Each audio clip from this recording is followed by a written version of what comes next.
कि तुम कांग्रेस बीजेपी के तुम दलाल हो। जितने भी एजेंट बनते हो ना, अगर तुम एजेंटों को चला 1000 रुपये 500 रुपये नहीं दिया जाएगा ना, तुम कांग्रेस बीजेपी के दलाल तुम करना छोड़ दोगे। तुम्हें मजदूरी दिया जाता है। गुस्सा बहुत आ रहा है, लेकिन गुस्सा को काबू करते हुए मैं इतना ही बोलना चाहूँगा, दलाली करना छोड़ दो। जहाँ सच है वहाँ सच है, और जहाँ गलत है वहाँ आवाज़ उठाना शुरू कर दो। यही आने वाले भविष्य का आप लोगों का भविष्य और हमारे भविष्य का काम आएगा। और दलाली करोगे भैया तो एक ना एक दिन तुम ना घाट का रहोगे ना घर का नहाओगे। तो चलिए, मेरा वीडियो कैसे रहा, यह प्रयास छोटा सा रहा, आप लोगों को अगर अच्छा लगा होगा तो आप लोग मेरे यूट्यूब चैनल को ज़रूर सब्सक्राइब कीजिए। धन्यवाद। जय जोहार।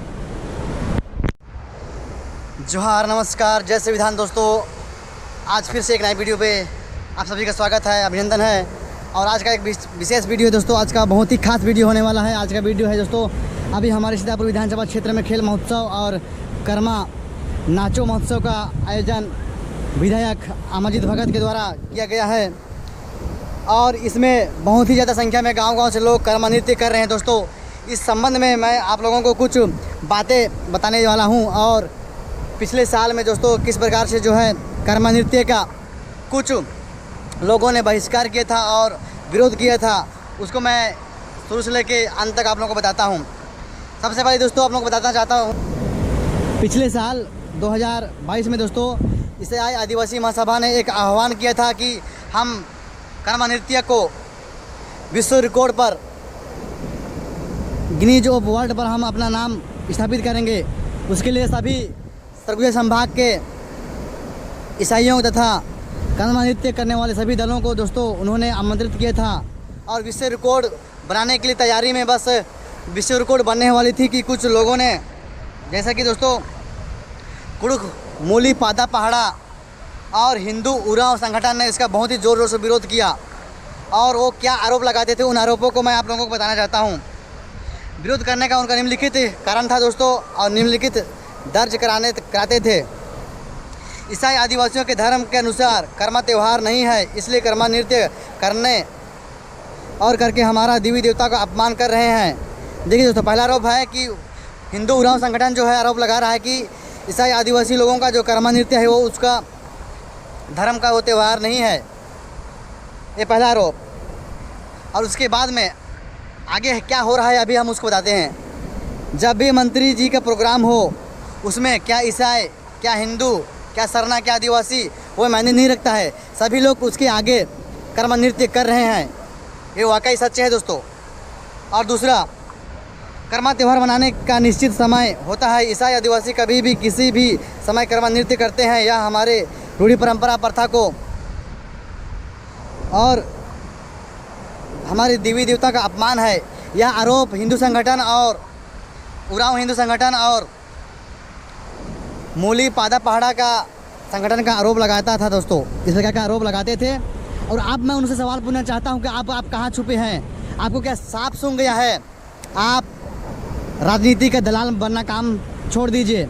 अब वाकई में विरोध करना चाहते हैं तो अभी मंत्री का प्रोग्राम है, मंत्री जी इतना आदिवासियों के साथ में अभी कर्मा नृत्य कर्मा प्रोग्राम करा रहे हैं, तो आप इसमें खामोश क्यों हैं बताइए? और सभी जितना भी कर्मा नाच रहे हैं, आप लोगों को सोचने समझने की एक बात है। अमरजीत भगत कहीं पे 20 साल कार्यकाल है और 20 सालों में क्या क्या उसने काम करना था, उस काम को नहीं किया है। उस काम को छिपाने के लिए, उस काम को लोग याद ना कर सके कि मैं गांव में विकास नहीं कर पाया, गांव में मैं सामुदायिक स्वच्छता भवन निर्माण नहीं करा, किसी का ध्यान ना जाए, ध्यान को भटकाने के लिए दोस्तों इस प्रकार का त्यौहार, खेल महोत्सव, कर्मा महोत्सव कराया जा रहा है। और उसमें चंद पैसा आप लोगों को कर्मा नृत्य और खेल कूद करा करके चंद पैसा आप लोगों को प्रलोभन के लिए दे रहा है। यह सत्य है। आप लोग अपना बुद्धि का विकास कीजिए। आप लोग अपना यहाँ पे दिल को छू करके, हाथ से छू करके और अपने मन को इस्तेमाल करके आप लोग सोचिए कि क्या क्या विकास किया है, क्या क्या विकास नहीं किया है। वाकई में मैं सत्य बोल रहा हूँ। आप अपने आप में अवलोकन कीजिए। क्या 20 सालों में कुछ विकास होना था, वो विकास हो पाया है गांव में? देश का, जिला का विकास, गांव का विकास होगा तभी उस जिला का विकास होगा। आप लोग इस बात को गौर कीजिएगा।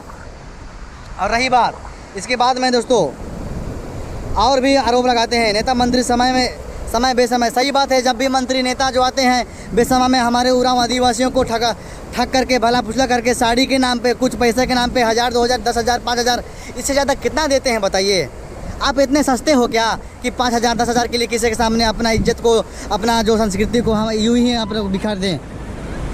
आप लोग अपनी कीमत को समझिए मेरे आदिवासी भाई लोग। उन माताओं से मेरा निवेदन है कि आप लोग अपनी कीमत को समझिए। आप 10,000 15,000 20,000 में बिकने वाले में से नहीं हैं। आदिवासी की पहचान करोड़ों की कीमत की है। आप इस करोड़ों की कीमत को आप ऐसे ही 1,000 10,000 और साड़ी के नाम पर आप लोग यूँ ही अपना संस्कृति को कहीं भी मत दिखाइए। आप लोग को ऐसे नाच गान करने से आप लोगों का विश्व रिकॉर्ड नहीं बन पाएगा। आप लोगों को गुमराह किया जा रहा है, असल मुद्दे से भटकाया जा रहा है। अमरजीत भगत का 20 साल का कार्यकाल को अगर देखें तो हमारे सीतापुर का जो हर एक गांव चमकता दिखाई देता, लेकिन नहीं। आप लोग देखिए हर गांव में एक एक कोने में देखिए ना सीसी रोड है, ना नाला है, ना नाली है, ना पीने के लिए अच्छा जल की उपलब्धि हो रहा है, और ना हमारे बीमार के लिए जब हम बीमार पड़ते हैं तो हमारे अच्छे इलाज के लिए ना ही स्वास्थ्य केंद्र में होता है, ना सामुदायिक स्वास्थ्य केंद्र में हमारा इलाज होता है। हमें भेजा जाता है अंबिकापुर। इन समस्याओं को किसी के सामने उजागर ना हो पाए और इन समस्याओं से लोगों को भटकाया जा रहा है, इसलिए हमारे बीच में अभी कर्मा महोत्सव, खेल महोत्सव का आयोजन किया जा रहा है। आप कर्मा महोत्सव और खेल महोत्सव का आयोजन ना करके आप शिक्षा का आयोजन क्यों नहीं करते हैं? और ऐसे आयोजन क्यों नहीं करते हैं जहाँ पे इन सभी मुद्दाओं का बात हो? आप मंत्री जी से मेरा यही निवेदन है, आप सभी लोगों की इकट्ठा कर रहे हैं, आप इस मुद्दे पे आप इकट्ठा कीजिए कि आप किसके गांव में क्या क्या ज़रूरत है, समस्याओं का समाधान हो। इसके लिए आप क्यों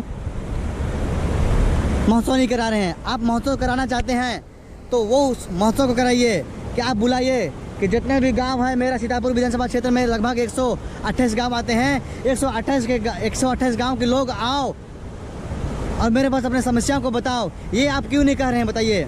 और सभी जागरूक नागरिकों को मैं कहना चाहूँगा कि आप लोग सवाल क्यों नहीं पूछते हैं?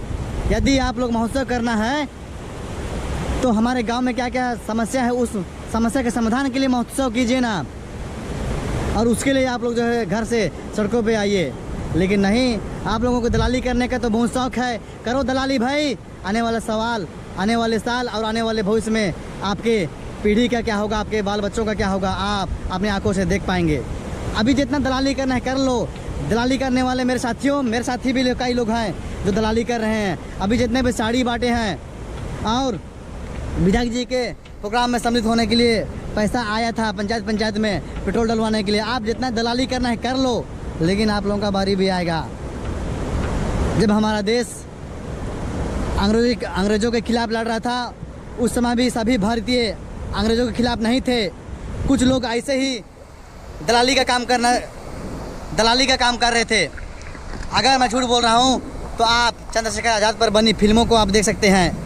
जब चंद्रशेखर आज़ाद अंग्रेज़ों के खिलाफ हुकूमत छेड़ दिए थे और उस समय कई लोग जो है चंद पैसों के लिए चंद्रशेखर आज़ाद का खुफिया जानकारी देते थे अंग्रेज़ों को कि चंद्रशेखर आज़ाद यहाँ पे छुपे हुए हैं, आप जाके उन्हें गिरफ्तार कर लीजिए। इस प्रकार का माहौल आज भी है। दलालों, कांग्रेस बीजेपी की दलाल करने वाले मेरे साथियों, सुधर जाओ। आप सच्चाई को सच और गलत को गलत कहना सीख जाओ। जहाँ गलत हो रहा है वहाँ आवाज़ उठाना सीख जाओ, ना कि वहाँ पे तुम दलाली करो। मैं ज़्यादा नहीं बोलना चाहूँगा। अभी आ रहा हूँ सीतापुर 15 अक्टूबर को। इसके बाद मैं दिखाना चाहता हूँ कि हमारे सीतापुर का माहौल क्या है। कई लोग कमेंट करते थे ना कि आप बाहर में हो और बाहर में रह के तुम आवाज़ उठा रहे हो। सीतापुर में आके देखो माहौल क्या है। माहौल अच्छे से पता है बाबू कि सीतापुर का माहौल क्या है। तुम सब दलाली करने वाले लोग हो ना। दलाली नहीं करते हो तो यहाँ पे छू के बताओ कि हम सच्चे देशभक्त हैं, सच्चे जनता की सेवा हैं। नहीं, तुम दलाल हो, तुम चाटुकारिता हो। मैं ये दावे के साथ कहता हूँ कि तुम कांग्रेस बीजेपी के तुम दलाल हो। जितने भी एजेंट बनते हो ना, अगर तुम एजेंटों को चला 1000 रुपये 500 रुपये नहीं दिया जाएगा ना, तुम कांग्रेस बीजेपी को दलाल तुम करना छोड़ दोगे। तुम्हें मजदूरी दिया जाता है। गुस्सा बहुत आ रहा है, लेकिन गुस्सा को काबू करते हुए मैं इतना ही बोलना चाहूँगा, दलाली करना छोड़ दो। जहाँ सच है वहाँ सच है और जहाँ गलत है वहाँ आवाज़ उठाना शुरू कर दो। यही आने वाले भविष्य का आप लोगों का भविष्य और हमारे भविष्य का काम आएगा। और दलाली करोगे भैया तो एक ना एक दिन तुम ना घाट का रहोगे ना घर का नहाओगे। तो चलिए, मेरा वीडियो कैसे रहा, या प्रयास छोटा सा रहा, आप लोगों को अगर अच्छा लगा होगा तो आप लोग मेरे यूट्यूब चैनल को ज़रूर सब्सक्राइब कीजिए। धन्यवाद। जय जोहार।